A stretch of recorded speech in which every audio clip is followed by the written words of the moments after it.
Another day, another day in Thailand. If you're interested in learning about the Big Buddha and some tips and tricks, keep on watching and welcome back. This is Tierra Querida. When you get off the pier, you will be greeted by many taxi drivers, just like at a lot of these other ports. So be ready to figure out whether or not you do want to pay for a taxi driver right then and there, or if you want to shop around a little bit and figure out what you want to do before you do hire a taxi driver. Most of the taxi drivers here in Phuket, Thailand will want to give you the full island tour, which sounds amazing to do, but I would warn you not to do that full tour because you don't want to run the risk of getting left behind there at the port, and then you have to figure out accommodations there in Phuket or, wherever else just because you were left behind and didn't make it back in time to the cruise. Now, if you still really want to do part of the big island tour, I would say for you to pick, a couple things that you actually do want to see, like they're your must see while you are there. Then, I guess you can do that. But again, just be very picky with the amount of things that you want to go out and explore because everything's kind of spread out. So, just keep that in mind. If you are getting there around lunchtime, I would suggest that you have lunch at May Mini Grilled Pork. It is so freaking good. They have a lot of really good food, a lot of variety of foods, and a lot of fresh juices. So definitely don't skip out on getting yourself a fresh orange juice, pineapple, coconut, whatever you want. They will probably have it. Another cool thing about this one restaurant is that there is an exchange little place right next to it. So if you do need to exchange some more money, head there. Now the exchange rate of course changes by the day, so make sure that you check online and see what they compare it to what they have there on their sign. This restaurant is also really close to the port, so if you want to grab something to eat before you head back on the ship, this is the perfect spot for you.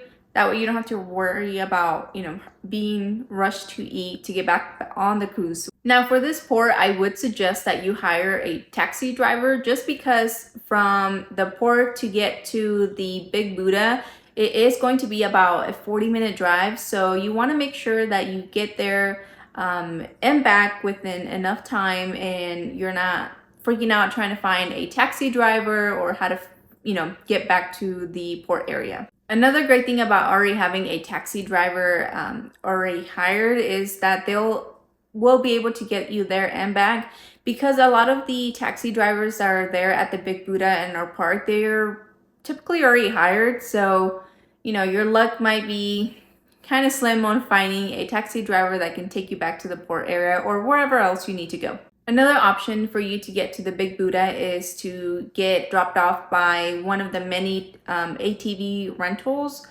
And that way you can take an ATV all the way up to the Big Buddha.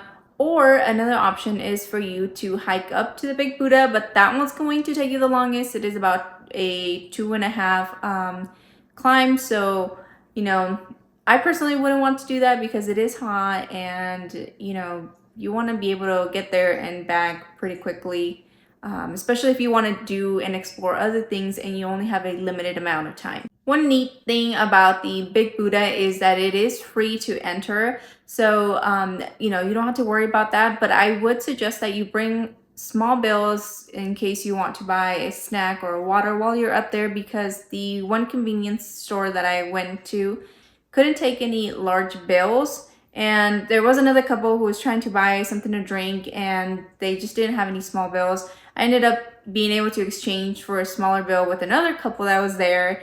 And, we were able to get something to drink for myself and then also for the couple that didn't have that small bill. And they ended up buying me a coconut water down the road when we saw them again. So make sure you bring those small bills just in case. Another thing is to make sure you wear temple appropriate clothing. So something like this that shows my shoulders, or if you have like a crop top or another kind of tank top or short shorts or mini skirts, those are not allowed. You want to be knee length or longer, and then your shoulders to be covered, chest and abdominal area to be covered as well. This Big Buddha to me is a really neat example of how we can all collectively come together and achieve something And I say that because this Buddha was actually built based on donations only. So, even today you can essentially purchase or donate a certain amount to buy one of those little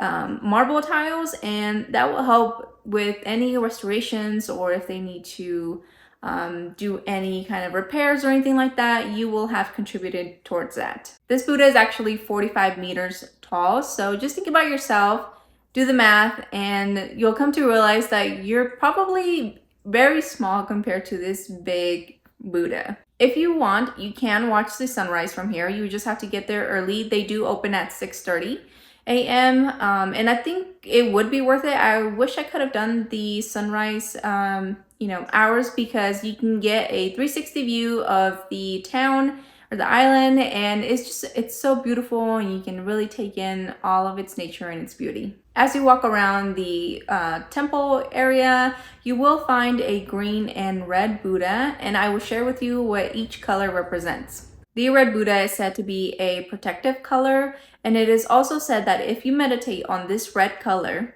your dependence will turn into wisdom. Now, the green Buddha is said to represent youthfulness and balance and harmony. And if you meditate on green, your jealousy will turn into wisdom. Now, earlier I mentioned, the monkey stealing your items. So make sure that you have all of your belongings put up. And if you have a bag that possibly contains a food item or a drink, be careful, because the monkeys will be ready to snatch your belongings and take off with them. I saw one monkey that had taken someone's smoothie drink, so that monkey was having a great time enjoying that delicious drink.